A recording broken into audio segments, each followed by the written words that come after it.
Hello, my name is Mark and I work here in the RGB Superstore in Ilford in Essex, and today I'm going to be reviewing the Dyson DC41I. This is an upright vacuum cleaner in a silver grey plastic finish, and it also has purple and red on it as well.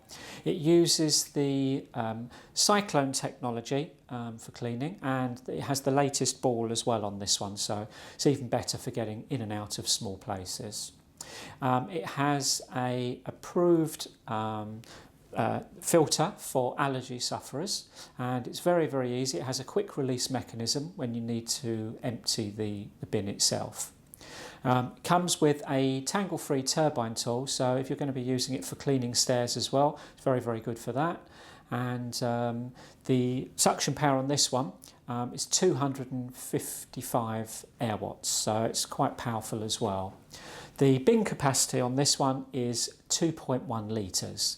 The cord itself is 9.4 metres in length, but when you extend it fully with the attachments for the stairs, it will then take you up to a maximum of 14 metre reach on this one.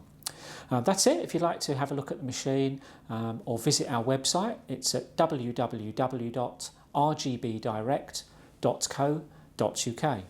Thank you for watching.